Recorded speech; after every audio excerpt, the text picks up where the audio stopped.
समूहों से जुड़ी 2.5 करोड़ महिलाओं का लखपति बनाने हेतु कार्यक्रम का आयोजन। लखीमपुर खीरी के निघासन ब्लॉक में महिला लखपति का कार्यक्रम। स्वयं सहायता समूहों से जुड़ी 2.5 करोड़ महिलाओं का लखपति बनाने हेतु एक पहला ब्लॉक स्तरीय अधिवेशन ब्लॉक निघासन जिला लखीमपुर खीरी उत्तर प्रदेश में दिनांक 3 फरवरी को कार्यक्रम संपन्न हुआ। कार्यक्रम में उपस्थित मुख्य अतिथि TRI ऑफिस लखनऊ से Gopi Raman Maitri, state manager Akhilesh rural development NRLMDC Nighasan block के BDO और TRF ऑफिस निघासन ब्लॉक से block manager Neha, Vivek, Ashutosh, Shubham, Adarsh, cluster coordinator Jagam Bahadur, Chetna, वलोनियन पूर्वा के बुककीपर गोवर्धन मास्टर एवं महिला शक्ति से शुभम, नया सवेरा से सुमित, चारों सेलेव से उपस्थित सभी प्रेरक, बीना व पूनम, काजल और निघासन ब्लॉक की सभी समूहों से जुड़ी महिलाएं व समूह सखी और दूर दूर से आए हुए समस्त सम्मानित ग्रामवासी व क्षेत्रवासी भाई बहन, माताएं व बुजुर्ग, प्रिय मित्र आदि व क्षेत्र के वरिष्ठ पत्रकार बंधु रहे उपस्थित। निघासन खीरी से RJ संतोष कुमार की विशेष रिपोर्ट। आप देख रहे हैं अपना विश्वसनीय channel BS live news. Channel को लाइक, सब्सक्राइब और शेयर करना ना भूलें। तो मैंने 50,000 रुपए CIO फंड लिया और अपने खेत को छुड़ाया, और उस खेत में जो कि मैं कृषि से की थी, तो मैंने सब उसमें खेती चालू कर दी और मैंने उसमें गन्ना लगाया। और उससे हमने बहुत मेहनत की, मशक्कत की, क्योंकि मैं खुद चाहती थी 1.5 किलोमीटर दूर मेरा खेत है, मैं वहां पर जाती थी और मैं सारे गन्ने लगाई उसमें, और उसको मैंने काटा, बेचा, जिससे मैंने अपना CIF भी जमा किया और मैंने अपना बच्चों की पढ़ाई भी की, जो कि मैं कोषाध्यक्ष थी, बैंक से मेरा लिंकेज था। इंटर के बाद मेरे बच्चे को जब पढ़ने हुआ तो मैं सोचती थी कि मेरा बच्चा शिक्षित होगा तो मेरा पूरा परिवार सुधर जाएगा। तो जब बैंक में गई और बैंक से लिंकेज होने की वजह से मैंने फिर मैनेजर से बात की कि मैं अपने बच्चे को B.Tech कराना चाहती हूँ, क्योंकि जो मैंने झेला है वो नहीं मेरा बच्चा झेले। तो मैंने बात की और मैंने देहरादून में तुलास इंस्टीट्यूट में सिविल से मैंने उसको B.Tech कराया, बड़े बेटे को। तो मैंने लिया, बैंक से लोन लिया और मैंने अपनी खेती से और उसको खाना खर्चा बेचती थी और बैंक से फीस गई। तो इस तरीके से वो भी बेटा निकला। और फिर उसके बाद मैंने छोटे बेटे की पढ़ाई की, जिसके लिए मुझे फीस नहीं लेनी पड़ी, क्योंकि मैं फिर कृषि उद्यमी भी बनी, PG में भी जुड़ी, फिर मैं SBP में भी मैंने काम चालू कर दिया। SBP में मैं लोन कमेटी की सदस्य थी, जिससे मेरा भरण पोषण चालू होने लगा और चलने लगा।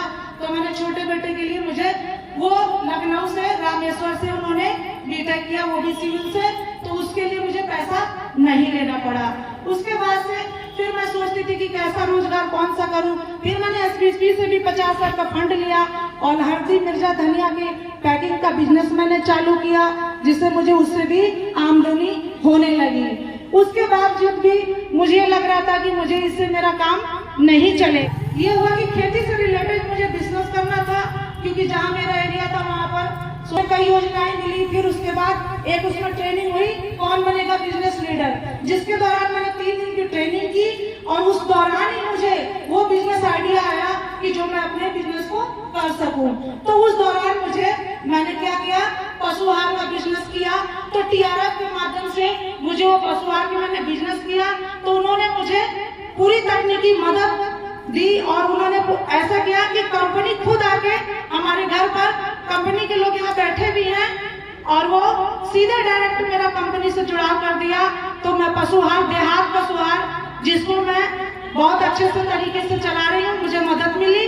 फिर उसके बाद मुझे एक और आइडिया आया, जो मैंने जैविक कृषि केंद्र बायोगैस से, फिर मैंने एक जैविक कृषि केंद्र खोला, जिसमें मुझे जितनी जैविक प्रोडक्ट हैं बिना उसमें अंग्रेजी दवा, उसकी मैंने दुकान, उसकी शुरुआत की, क्योंकि मेरे को खेती करना है, क्योंकि जो भोजन है, पहले स्वास्थ्य जरूरी है, जब हम जिएंगे तभी हम पैसा कमाएंगे।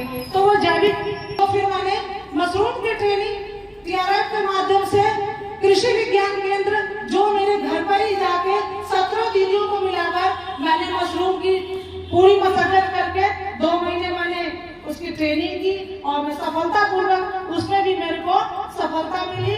तो फिर मेरा अब आगे का टारगेट मेरा ये है कि जो मैं मशरूम की खेती कर रही हूँ वो दीदियों को लेके एक बड़े स्तर पर मैं उस चीज को करूँ, और उसके बाद से फिर उसके साथ साथ मैं छोटा सा स्ट्रक्चर एक मुर्गी पालन एक मछली पालन का 15 बाई 15 में बनाना चाहती हूँ कि जो मेरा ये भी चलता रहे और वो भी, क्योंकि ये मेरा अपना बिजनेस है, इसमें मेरे पति का कोई हाथ नहीं है। तो मैं अपने पैरों पर खड़ी हूँ और इसको बढ़ाना चाहती हूँ। मैं चाहती हूँ कि जैसे मैं करूँ हमारी सारी दीदियाँ वैसा ही मेरे जैसे करें कि आज हम लोग बिल्कुल भी सक्षम हैं। सबको नमस्कार। धन्यवाद दीदी, आपकी कहानी से सच में बहुत ही प्रेरणादायक है। आटा चावल नहीं खरीदी, 3 दिन मेरे बच्चे भूखे रहते थे। पड़ोसी के घर में चौका बर्तन करने जैसे हैं बड़े बड़े लोग, उनके घर के पहने हुए कपड़े में अपना जीना काटती थी, पहन करके अपने बच्चों के कपड़े जब वो उतार के डाल देती थी वो कपड़े में अपने बच्चों को पहनाती थी। अब कुछ दीदियां इसमें हैं जो वो मेरी स्थिति जानती है, मेरी पड़ोसन भी है, मेरे गाँव की भी है और अन्य दीदियां हैं। जैसे हमारी शिखा दीदी है, इनकी जेठानी हो या दुरानी हो, राधिका शुक्ला दीदी, तो उन्होंने मेरी स्थिति को देख करके 7 साड़ी मेरे हस्बैंड के लिए कपड़े, मेरे बच्चों के लिए कपड़े उन्होंने मुझे दिए थे, सामने खड़ी में दिए। और एक मेरे ये जो है SDP, तो मेरी ये जो चेतना वाली दीदी हैं, ये सारी दीदियां मिलके कोई 200 कोई 300 कोई 400 ऐसा करके मुझे सम्मान देती रही कि आशा तुम कमजोर मत लगना, जो भी कोई जरूरत पड़े वो मुझसे हम लोगों से कहना। अब जब दीदी हम समूह में नहीं जुड़े थे तो मेरा कोई साथ नहीं देता था। फिर समूह की कोषाध्यक्ष उन्होंने बनाया दीदी, तो एक दिन की बचत आई 12 दीदियों की 120, लेकिन उनको मैंने इतने मतलब अच्छे से उसका पालन किया कि कहीं 1 रुपये इसमें का कम हो जाएगा तो मैं कहाँ से पूरा करूंगी, वो दिन मेरा था। धीरे धीरे करके कोषाध्यक्ष बनी दीदी, फिर चलते चलते ग्राम संगठन का जब चुनाव हुआ तो अध्यक्ष बना दी गई। लेकिन मैंने नियम दीदियों को नहीं छोड़ा कि 5 सूत्र का पालन करते हुए दीदी अपनी बचत चाहे अपने पेट खाएं या ना खाएं, लेकिन बचत जमा करना है, मीटिंग में भाग लेना जरूरी है, क्योंकि इसी आधार से हम लोग आगे बढ़ेंगे। फिर एक दिन जैसे कृषि सखी का यहाँ से काम आया तो सर हमारे थे ओम प्रकाश सर जी थे, तो उन्होंने कहा कि आशा आप कृषि सखी का काम करोगी, तो मैंने कहा सर कर लेंगे हम काम। अब वो दीदी कह के गई थी आशा अगर मेरी बात मान के चलोगी तो 10 साड़ियाँ जैसे हम लोग लेके आए हैं ऐसे तुम दूसरे जिले को जाओगी लेके। तो मैंने कहा दीदी ऐसा तो कोई दिन हो नहीं सकता, ना हम पढ़े लिखे हैं, ना हमें समाज में कोई तरीका है, ना हम आज तक तो निघासन ब्लॉक तक देखे नहीं है, तो दूसरे जिलों में हम जाएंगे कैसे? क्योंकि दीदी आजकल के जमाने में अगर इतने बड़े बच्चे से पूछो भी हेड पंप जानता है, RO जानता है, सब कुछ जानता है, लेकिन जब हमारे दादी दादा के पास नहीं था, कुछ दूसरे के नल से पानी पीते थे तो ये नहीं पता था टंकी किसको कहते हैं और हेड पंप किसको कहते हैं, RO किसको कहते हैं, नहीं पता